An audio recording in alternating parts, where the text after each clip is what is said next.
Well, thank you. Thanks to all of those that have participated today. Ryan, do we have any questions in the chat? We do. We have some questions for Dr. Kerlinsky. The first one, is it difficult to tell depression apart from fatigue for post-COVID patients, or is the fatigue in fact making them depressed? That was an excellent question, and it goes right to the heart of the... Thank you, muted. Let me see. Unmute. Can you hear me? I think you're still muted, Dr. Kerlinsky. Let's see what it's going to take to get me out of unmute. Should be down in the left-hand corner. You ought to be able to unmute. Okay, on how the about now? Zoom. That's much better. Thank you. Yay. So, yeah, that's a really excellent question that goes right to the heart of the matter. If you don't know the patient at all, the patient, whether it's a child, teenager, or an adult, is going to look extremely depressed. Psychomotor agitation. If you know the patient, it's a little bit easier because the most profound mental status finding is going to be slowed speech. You ask them a question, they start an answer, they lose their answer halfway through their first sentence. You ask them a question, they missed it, or they heard the question and then they can't answer it. So that's really, in the world of depression, that's an extreme, severe psychomotor retardation, depression.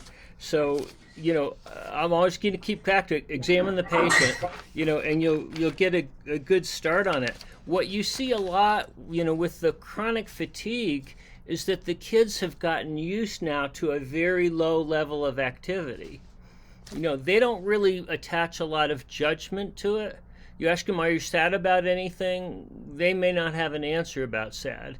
You have adults that get to that level where they're not doing anything. They assume that it's a relapse, of a severe depression because they don't feel like getting out of bed.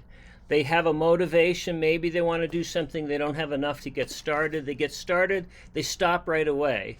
And again, if you examine the patient, you find, rock hard ribs, hard liver, but the lungs are starting to open up a little bit. They're starting to recover. If their head's hot and hard, they just don't have the capability of following through and being able to clean a room, wash the dishes, go shopping. So the fatigue for adults is most often interpreted as depression.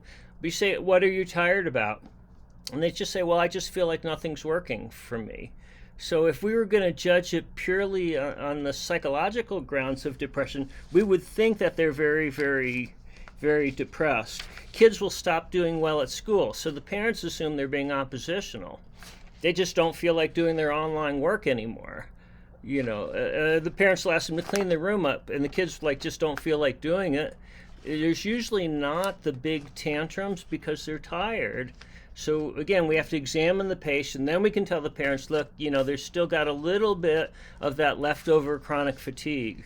We try not to scare the parents, because we don't know enough, about it. But, if you give them a little bit of percussion osteopathic treatment, you'll see they'll sort of bounce up. They'll breathe and they'll start playing again. And that just doesn't happen with depression. Typically, with average depression, you're going to get flatness along the left temporal lobe. And the hippocampus at the very beginning will get swollen with stress, and it'll be hot and puffy. But after about 3 days, it shrinks down, and the repetition of stressors gradually works its way further and further back along the temporal lobe until they're flat. A severe adult depression will have a flatness going all the way up the parietal bone, and then they really can't think and they really can't express themselves. So if you use what the left brain does, the left brain, you tell how you're feeling. And to tell how you're feeling, you've got to tell somebody the story of what you were doing, and then something happened, and then you felt something. In depression, people can gradually lose the ability of even knowing where they are in the story of their life. And post-COVID fatigue, it's just they don't make the connections at all, about what's made them sad. Kids will lose their ability to express themselves in words If that was a depression, that would be a very, very severe depression. But there's no like prologue. There's no early symptoms. They're not crying. They're not sad. You'll have a few kids that'll just cry for no reason. But mostly, the sadness, the tearfulness, the helplessness, the hopelessness, anticipation of negatives, even the amounts of specific anxieties that are connected to depression, like losing their friends, being afraid of losing their parents, that can come out in anxiety, but it doesn't usually come into depression in the same way. So the fatigue will make people look depressed and feel depressed. It's part of why learning a little bit about the osteopathic techniques will give you a really good way of distinguishing. You push on their liver, just palpating it, you're going to get their blood flowing. Put your hands under the kidneys, move their knees around, their adrenal glands will kick back in. Their hippocampus will wake up, and they'll be able to start adapting. So within just a few minutes, instead of asking another 20 minutes of questions, you move them around a little bit, you try a little bit of vibration. If they come out of that, it's really clear that this is really a post-COVID situation. I would say 95% of the time, even if the kids don't know that they're sick or tired or depressed, if they've got COVID, they will respond and they'll get their energy back and they'll be back to themselves and they'll start interacting. So it's very rare that it's a true depression and there isn't any COVID involvement at all. Those are the kids, like the young adolescent girls, that are really lonely for their friends and getting desperate. Okay, thank you very much. Appreciate it. Ryan, do we have other questions? Yeah. Have you seen in your patients any of the following? Short-term memory loss, description of numbness in the forehead, or very strange tingling around the forehead and face? Yeah, that's really an excellent question. You are actually right in on it. Because if you see the short-term memory loss, that's the giveaway. It's very profound. It's very obvious. Lots of times people won't talk until you start asking them questions. And then you ask them questions and they can't answer it. So you're already at the 90% likelihood level when you're starting out with short-term memory loss. Any neurological symptom after that, any numbness, any tingling, those are now significant symptoms. Whereas before we'd say, I don't know what that means. I'm not even going to write it down. I'm saying write down 4 of those, because numbness of the forehead, it's usually the trigeminal nerve, right? It's coming out right about here, and you're getting some sensory coverage to the face. The trigeminal nerve is really important for migraine headaches, so there's swelling, and the entire dural covering of the brain starts swelling up. But these little sensory things, it's like something's blocking the cranial nerve from being able to get enough circulation, to be able to function well. So, yeah, numbness in the forehead and tingling in the forehead and face. So, yeah, we'd be checking down to like in front of the ears. You'd be saying, okay, where's my brainstem going to be located? Do I have any other brainstem related or cranial nerve findings that I can tell? But usually the hardness is almost all frontal. There's some in the back, there's some at the occiput, but your frontal lobe symptoms are going to be most profound. Like the people that lose their sense of smell. If you develop your skills enough to palpate between the right and left, frontal lobes, you'll feel where the olfactory tract is going, and you'll feel it's stiff, and it's immobile, and it's hard. And if you have enough patience to sort of wiggle around and work on it, people can get some of their smell back. So we're actually noticing, signs and symptoms, of this very difficult pandemic, complicated, viral and post-viral, set of symptoms that really makes us think that there's got to be some actual molecular or biophysical mechanisms that's continuing after the acute virus infection is over. Okay. All right. Thank you very much. Great. Do we know anything about what is causing the heart symptoms post-COVID-19 infection? We've got scattered evidence of a number of different mechanisms. The first autopsies that were done found that there were heart cells scattered around, not in any particular pattern, with with spike protein, but no viruses in them. So that was really one of the first indicators that the spike protein was doing something to the cardiac muscle cells. We know cardiac muscle cells are syncytia. There's like 4 heart muscle cells joined together. So we know that there's a likelihood if you put something else in there that's going to start drilling holes, fusing cells together, somehow stimulating adhesion molecules, that you can kill individual cells. So we know there's individual cells. The pericarditis inflammation, is kids seem to be a little bit more sensitive. They just don't feel good. If they start to exercise and move, and the bag around their heart is achy and sore and tender, they do not like the tenderness. Adults may try to forget about it, but they'll have trouble when they lay down to go to sleep. They can't get comfortable at night. When they get up, it hurts. It's a little bit achy. Cardiologists won't even call it pericardial inflammation unless it's full of cardiac effusion and tamponade. But it is inflammation, and you can really find it, and that will inhibit people from moving. That's different than the heart muscle cells being in trouble.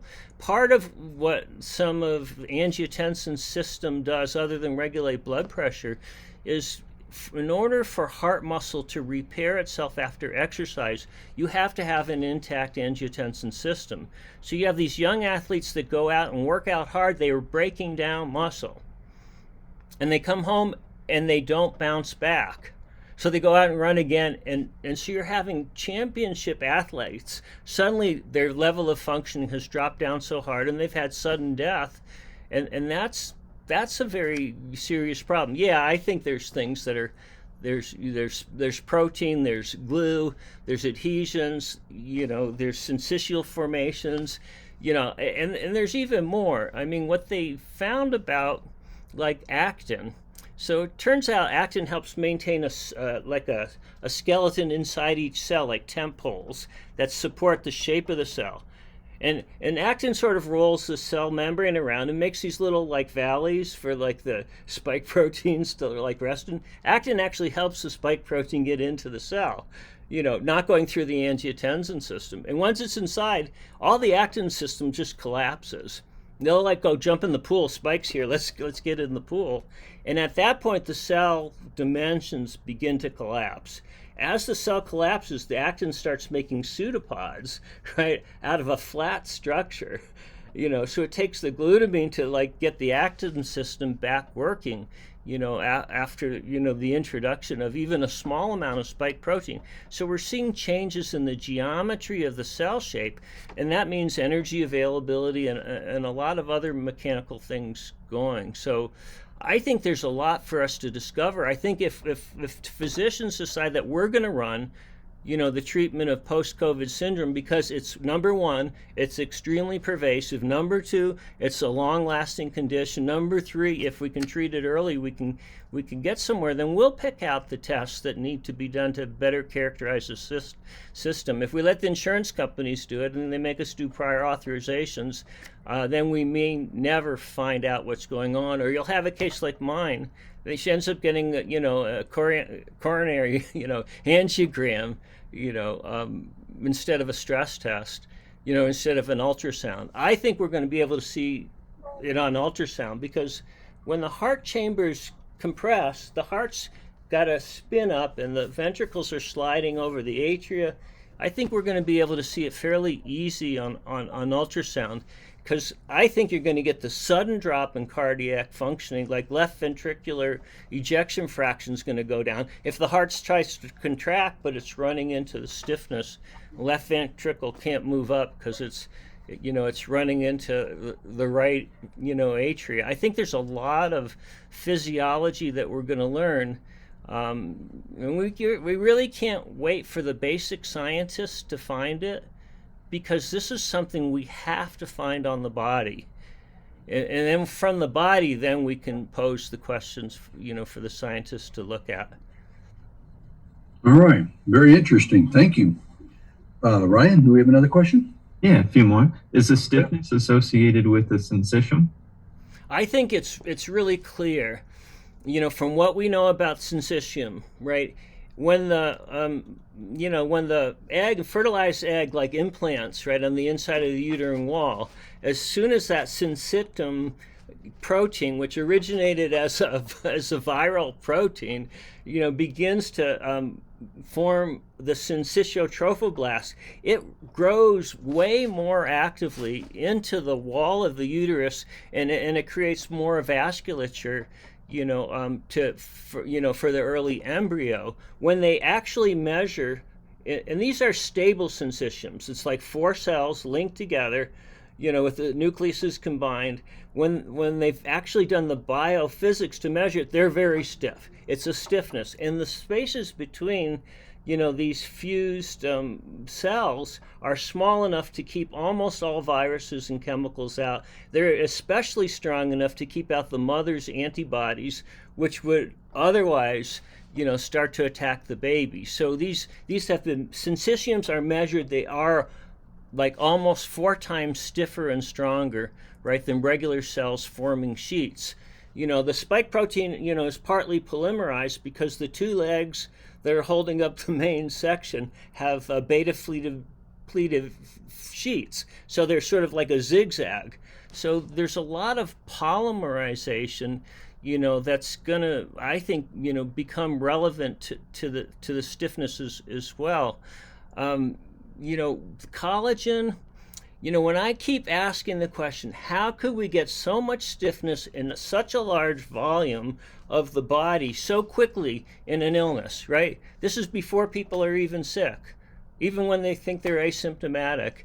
And I've got to think that the collagen system is being affected by some of what the spike protein is doing, because the spike protein's forming its own unions, right? And when it hits the angiotensin system, a whole bunch of things is happening too. So if you've got one piezoelectric system, which means a magnetic sheet of various structures, and then you put another one across it, I think we're going to be interfering with actually something like the ability of the collagen membrane sheets, wrapping muscles, wrapping organs.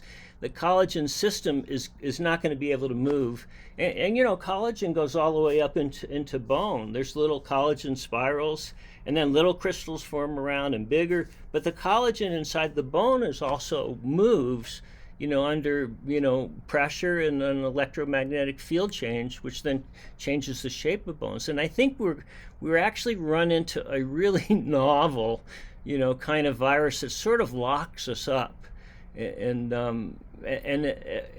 So yeah, I think there's a lot more to it, because I can't imagine that we could produce 240 billion spike proteins. If we got 2 billion viruses produced, and each of them has 70 spikes on the surface, and each of them is made up of 3 spikes that are trimerized as polymers, and then you add them all together, you got 240 billion spike proteins. That's a lot of spike protein. You could probably paint a layer of it like latex paint over your whole house.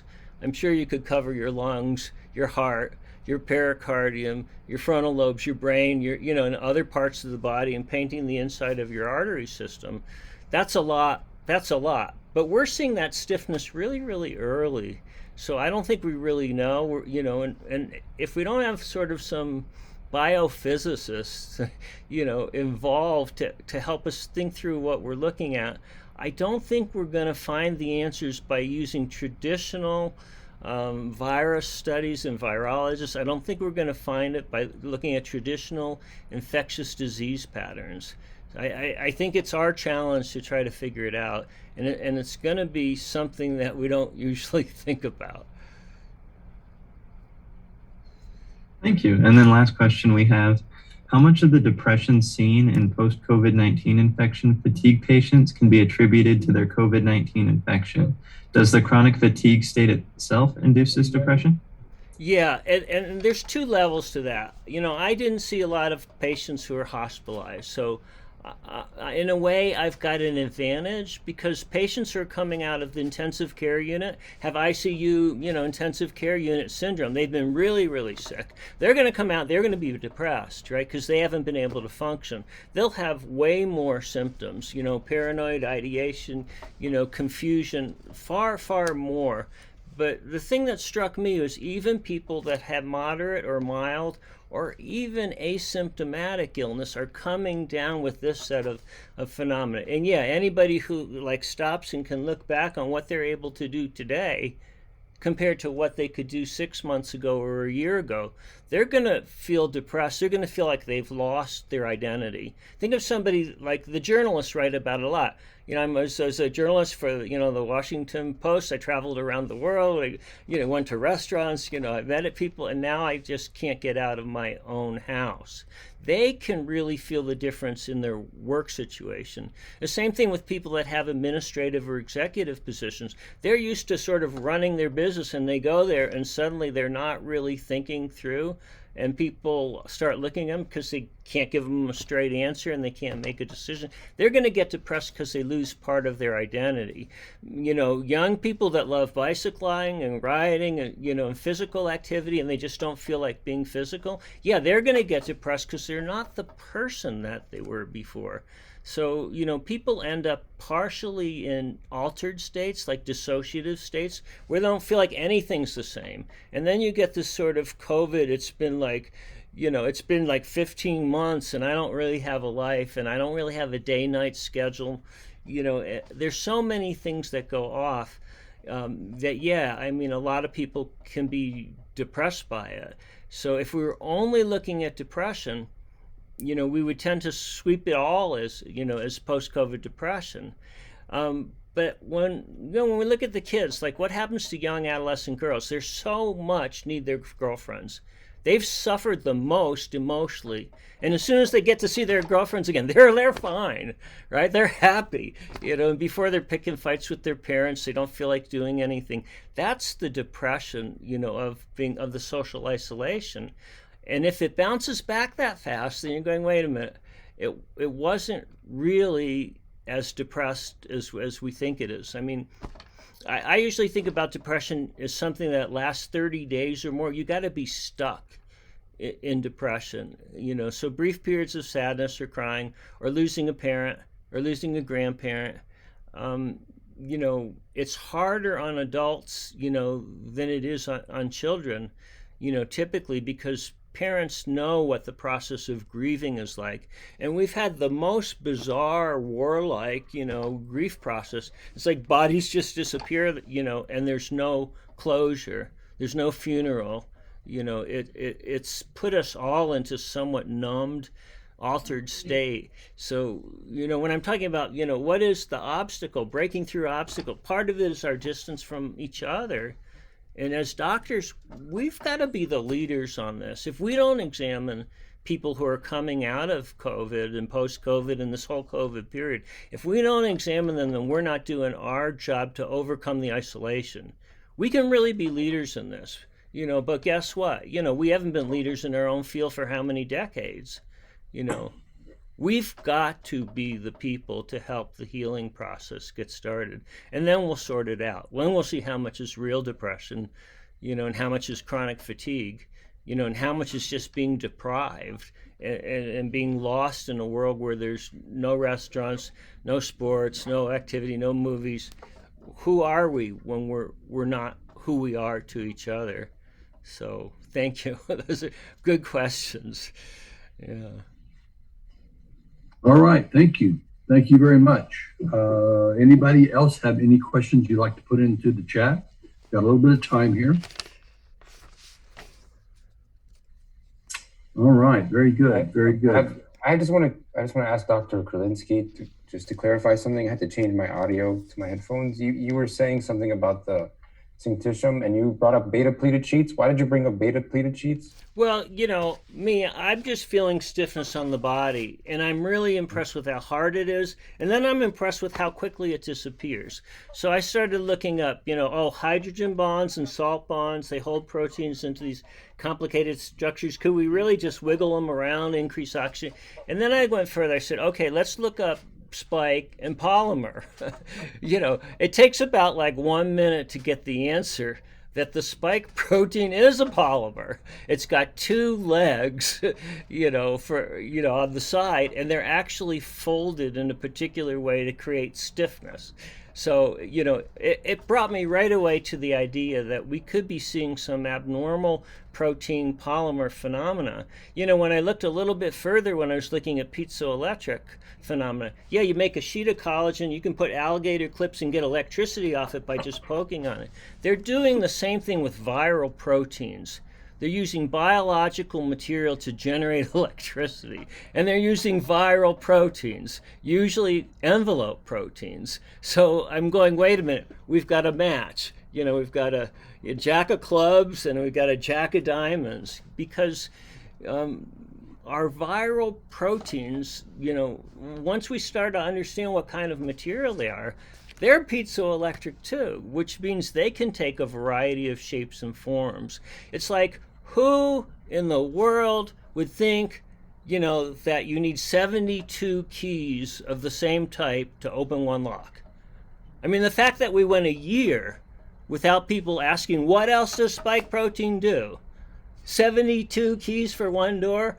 You don't need the other 70.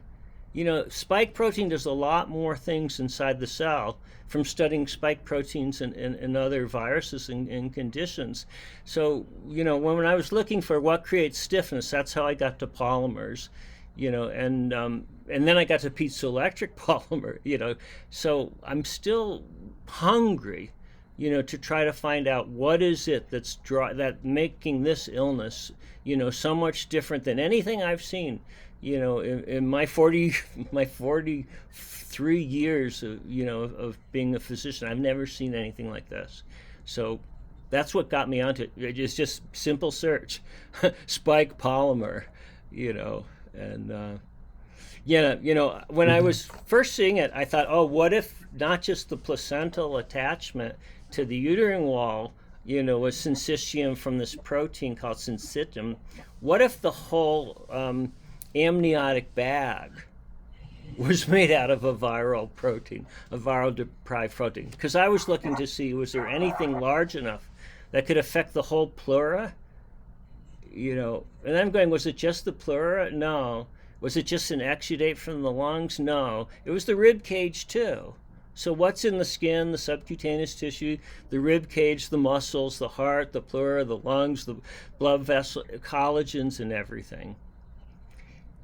And for us, collagen, is the most amazing, material in the body. Those of us that work with connective tissue, those that do some hands-on osteopathic work, we have a great respect for, for collagen, and it's a very interesting semiconductor, and it changes, and releases, compression around the blood vessel, or not, after an injury. Or a bony lump. There's collagen in everything. So, yeah. Well, thank you. Yeah. Thank you very much. Any other questions?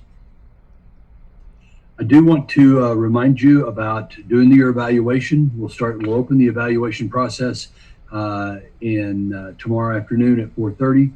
Tomorrow we will start our program at 9 o'clock, actually 8:45, with the disclosures and just housekeeping items and such. We hope you'll join us at 9 o'clock. We're going to have Reducing Risk in Pain Management, Dr. Decker, and Osteopathic Pain Management with Dr. Kanya. So that will be Reducing the Risk in Pain Management with Dr. Decker is a 2-hour program that is used for our licensure. So please make sure that you join us for that, and you can use that as part of the accreditation for your licensure. If there's not any other questions, I would again thank you for being with us today, and remember to keep your evaluation to get your CME credits. Okay. All right. You all have a great evening, and we'll see you back here again at 8:45 in the morning.